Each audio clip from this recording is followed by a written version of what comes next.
स्वागत है आप सभी का आपके अपने YouTube channel study with Amit में। तो आज की इस वीडियो में क्लास 10th मैथ के जो एक क्वेश्चन बचा था प्रश्नावली 1.1 का उसको सॉल्व करेंगे। तो पिछले वीडियो में हमने कराया था, पूरे 4 नंबर क्वेश्चन में करा दिया था, एक क्वेश्चन बाकी रह गया था तो उसको आज सॉल्व करेंगे। तो चलिए दोस्तों करते हैं वीडियो को स्टार्ट। और पहला पांचवा क्वेश्चन है, वो पांचवा क्वेश्चन है कि यूक्लिड विभाजन लेम्मा का प्रयोग कर दिखाइए कि किसी धनात्मक पूर्णांक का घन 9m 9m+1 और 9m+8 के रूप का होता है। तो सबसे पहले हम क्या इसको सॉल्व कैसे करेंगे कि पहले मानते हैं कि जो क्यू बराबर है, क्यू क्या है, एक धनात्मक पूर्णांक है। तो क्यू को हम धनात्मक पूर्णांक मान लेते हैं।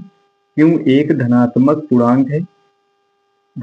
पूर्णांक है तो हम मानते हैं कि जैसे 3q मान लेते हैं और 3q प्लस का 1 और मान लेते हैं और 3q प्लस का 2 मान लेते हैं। और हमें सिद्ध क्या करना है, हमें सिद्ध करना है कि किसी धनात्मक पूर्णांक का घन 9m 9m+1 और 9m+8 के रूप में होगा। तो इसे हमें सिद्ध करना है। तो सबसे पहले घन में हमें सिद्ध करना है, तो सबसे पहले हम 3q को उठाएंगे।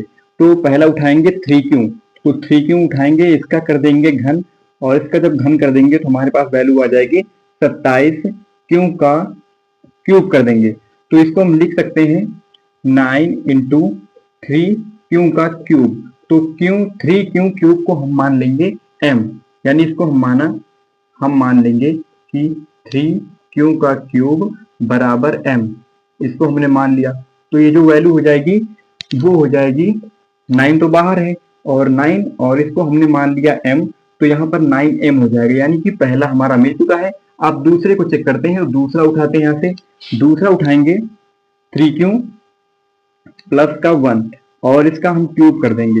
तो इसका जब क्यूब कर देंगे तो हमारे पास इसका सूत्र पहले देख लेते हैं। सूत्र क्या होता है, सूत्र होता है a³ प्लस का b³ प्लस का 3ab और ब्रैकेट में होता है a प्लस का b।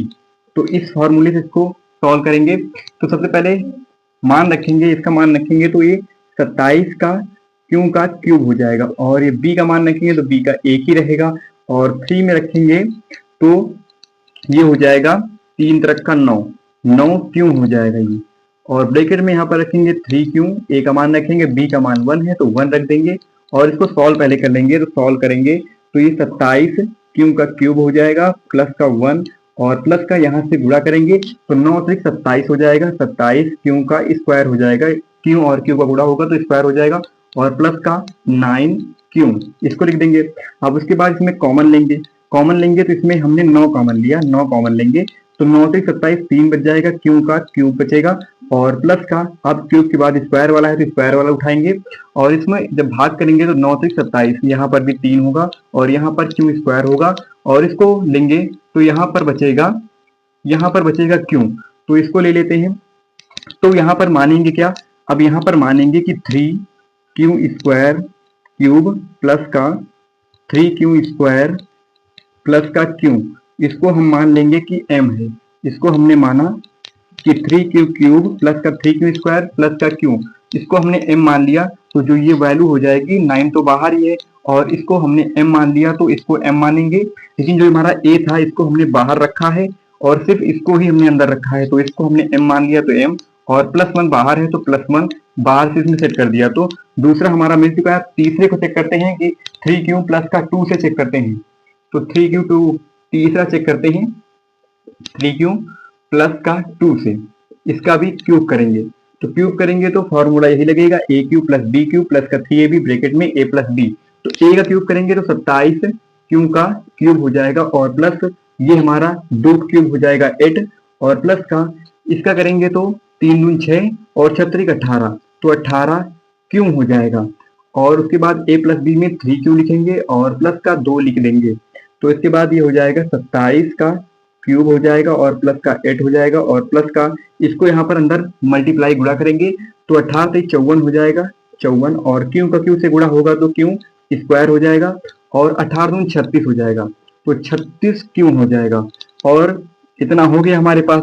अब इसमें से हम 9 कॉमन ले लेते हैं, 9 कॉमन लेंगे तो 9 जब कॉमन ले लेंगे तो यहाँ पर 3q का क्यूब हो जाएगा, और प्लस का 9 × 6 = 54 हो जाएगा, तो यहाँ पर 6q का स्क्वायर बचेगा, और यहाँ से कॉमन लेंगे तो 9 × 36, यहाँ पर 4 का क्यू बनेगा, 4 क्यू बचेगा, और इस +8 को हम बाहर रख देते हैं, +8 को।